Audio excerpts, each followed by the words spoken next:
Ada sebuah tingkat ketakutan yang lebih tinggi dari karya horor campur hal berbau kekanakan, bermain permainan anak-anak yang berisiko kematian. Itulah Squid Game. Squid Game menceritakan tentang tokoh utama bernama Gi-hun bersama ratusan orang lainnya. Mereka semua adalah orang-orang yang putus asa, miskin, sampai nekat mempertaruhkan nyawa mereka di permainan anak-anak yang berisiko kematian dan menghadiahkan uang yang sungguh banyak. Film ini sungguh terkenal. Yang pertama kali membawa perhatianku pada acara TV ini adalah ibuku. Aku tambah tertarik lagi untuk menontonnya ketika film ini mulai terkenal, banyak orang-orang membahasnya. Jadi ya oke, aku akan mencoba untuk menontonnya dan lihat apa sih yang bagus dari ini. Dan ya, aku sudah menamatkan acara TV-nya dan ya memang bagus. Oke, aku suka soundtracknya sesuai tone-nya. Soundtrack permainan anak-anak tapi ada campur rasa gelisah, campur rasa kekhawatiran bahwa ada sesuatu yang tidak benar. Sinematografi dan color palette-nya cocok sesuai tone-nya, dan terutama lagi episode pertamanya sungguh hebat dalam memperkenalkan audiens kepada dunia cerita ini. Memiliki cold open yang bagus, yaitu kita diperkenalkan akan permainan Squid Game selagi ditunjukkan anak-anak memainkan permainannya. Kemudian muncul kartu judul, kemudian kita ditunjukkan kesadisan, kekelaman acara TV ini ketika tokoh utamanya Gi-hun dihajar, lalu diancam bahwa organ tubuhnya bakalan diambil jika tidak sempat bayar utang.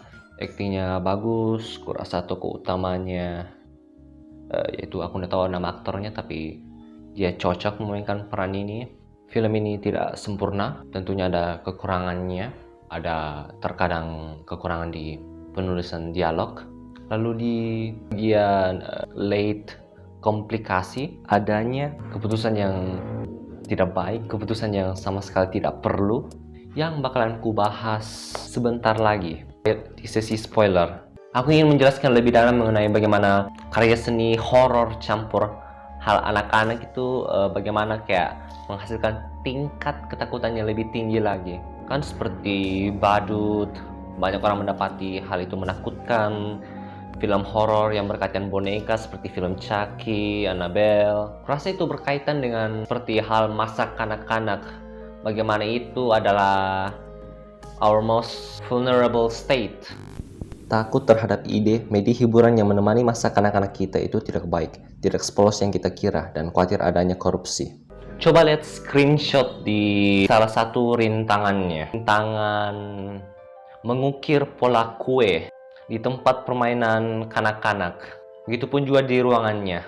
Ada dekorasi awan, dekorasi pagar, selagi mereka diawasi oleh pengawas berbusana warna pink dan memegang senjata api.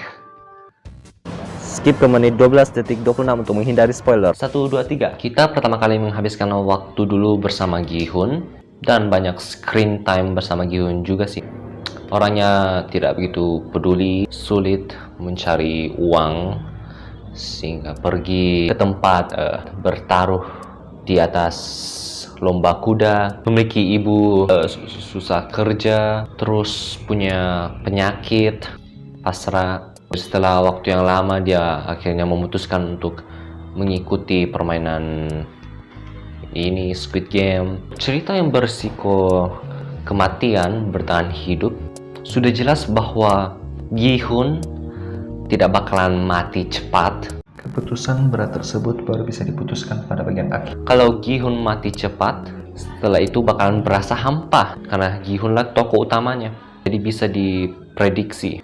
Begitupun karakter penting lainnya yang sudah diketahui tidak bakalan mati cepat. Kuharap Gi-hun bukanlah tokoh utamanya, tapi kuharap screen time semua tokoh seimbang supaya susah diprediksi. Tentu masih bisa mengeksplor karakter, karena ini sesuai temanya kan, tema orang yang kesusahan dari latar belakang susah, kayak latar belakang perempuan dari Korea Utara mencoba untuk sukses memenuhi kebutuhannya di Korea Selatan, tetapi tidak bisa juga, ternyata tidak sesuai impiannya.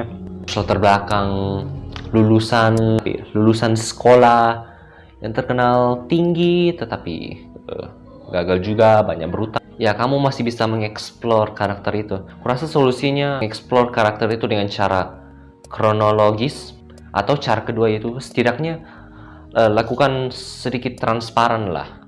Untuk cara kronologis misalkan, mungkin pada awalnya kita tidak perlu menghabiskan banyak waktu dengan Gi-hun. Terus ketika memperkenalkan karakter baru, itu karena mereka berpengaruh besar pada kegiatan gamenya daripada filmnya memutuskan sendiri untuk memperkenalkan karakter tersebut. Aku harap ini masuk akal. Karena cara perkenalan karakternya yang kurang transparan, itu membuatku susah untuk peduli.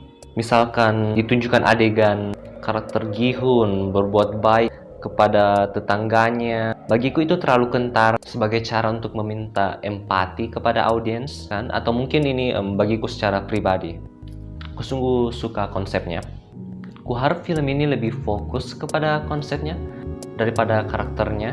Jujur saja aku tidak begitu peduli terhadap karakternya karena penjelasan panjang lebarku yang tadi yang sudah aku jelaskan. Ketika ditunjukkan kematian karakter sampingan seperti Ji-young nomor 240, aku tidak begitu tergerak.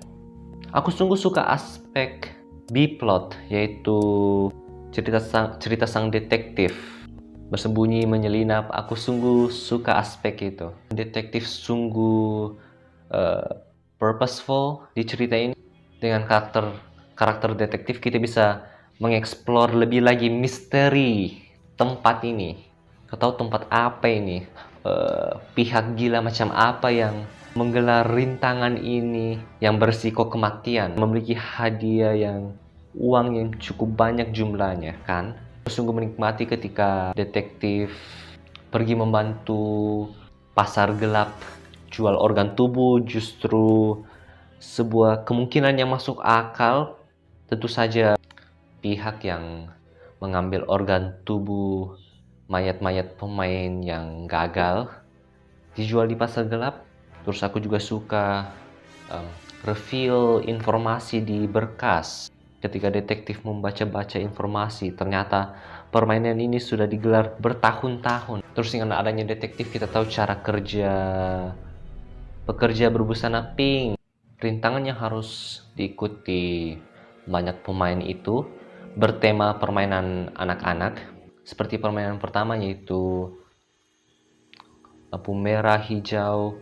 Aku ingin memuji film ini karena sungguh hebat dalam membuat situasi yang menegangkan dan menakutkan. Aku berhasil dibuat terkejut, takut, ngeri nonton adegan permainannya, tetapi juga berhasil membuatku ikut seru dan tidak sabar menyaksikan permainan selanjutnya walaupun aku tahu bakalan mengerikan. Terus di permainan kedua yaitu mengukir pola kue, sungguh menegangkan. Bayangkan harus konsentrasi selagi suara tembakan di sekelilingmu, sungguh nerve-wracking. Adegan permainan lompat kaca juga sungguh bagus.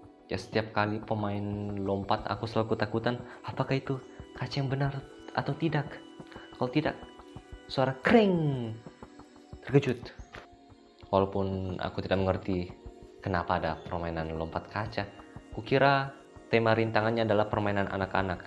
Jadi apakah permainan lompat kaca termasuk permainan anak-anak, atau apakah ini budaya permainan Korea yang belum ku ketahui? Di tiap permainan ada penjelasan, kecuali permainan kaca, seperti penjelasan dari kakek, narasi pikiran Gi-hun, penjelasan dari frontman. Maka dari itu, aku yakin permainan lewat kaca hanyalah permainan asalan yang dibuat, justru tidak konsisten dengan temanya. Jadi ada keputusan di filmnya yang sungguh dipertanyakan, keputusan yang tidak baik dan sungguh tidak perlu, yaitu bagaimana frontman di reveal ternyata bahwa dia adalah saudara sang detektif justru datang entah dari mana. Itu sungguh kebetulan dan itu tidak memiliki tujuan apapun. Kalau kamu mengambil bagian bahwa di reveal kalau pemimpin game tersebut adalah saudara lelakinya, itu tidak bakal mengubah apapun, tidak ada yang berbeda. Kupikir itu hanya cara murahan pembuat filmnya untuk membuat plot twist, untuk membuat penontonnya terkejut. Apa? Aku sama sekali tidak menduga itu. Sekarang mari membahas masalah minornya. Ada sesuatu yang kusadari setiap kali kalian melihat ibuku menonton film Korea. Aku selalu menyadari kekurangan bagaimana setiap kali ada adegan ramai di filmnya. Contohnya di film Squid Game ada adegan ramai, orang banyak bersekeliling, di sekitar 2 orang bertengkar, tetapi banyak orang di sekeliling mereka hanya berdiri, tidak melakukan apa-apa. Itu terkadang take me out of the movie untuk sejenak. Di permainan lompat kaca, mengapa tidak berjalan atau bergantungan di besinya saja? Ya, aku tahu ya, itu tidak begitu penting. Terus penulisan dialog yang kurang bagus, seperti dialog orang kaya Amerika yang seharusnya berkesan, pokoknya percakapan yang membuat kita tahu kalau mereka itu orang kaya. Salah mungkin yang menggangguku adalah aksen mereka yang aneh. Aku berasumsi orang Amerika yang direkrut ini adalah orang Amerika yang sudah tinggal di Korea untuk waktu yang lama. Terus masalah dialog minor seperti comebacknya detektif. Terakhir, aku have mixed feeling about endingnya. Entahlah bagaimana Gi-hun yang kita sudah lihat selama ini kelihatan seperti gelandangan, terus untuk sebuah alasan dia mewarnai warna rambutnya, terus kemudian kita mendapatkan adegan dia duduk di samping jendela selagi cahaya menyinari rambutnya. Apa itu fan service? Sekali lagi ini masalah minoritas. Dan endingnya sudah jelas mempersiapkan kita untuk season kedua, dimana nanti di season keduanya plot sampingannya itu adalah Gi-hun berusaha untuk menghentikan Squid Game. Aku tidak banyak menonton film horor. Aku yakin ini film horor kan? Atau oke, mungkin ada orang yang berargumen kalau ini thriller, tapi aku yakin ini horor. Bagiku konsep dalam Squid Game ini baru. Kudengar ternyata ada katanya ini base atau mungkin tuduhan plagiat akan manga Jepang. Aku tidak tahu apapun mengenai itu. Tapi untuk saat ini aku akan membahas karya seni Squid Game secara tersendiri. Jadi kurasa bagi kalian pemula dalam film horor, kurasa ini cocok bagi kalian. Ini cocok bagi yang suka adrenalin, suka film yang menegangkan dan menyeramkan. Silakan nonton film ini. Dengan begitu aku akan memberikan ini nilai 4 dari 5. Sekian reviewnya. Aku harap kalian menikmati video ini. Live much more in the moment. Kita semua bakal mati. Sekian, terima kasih.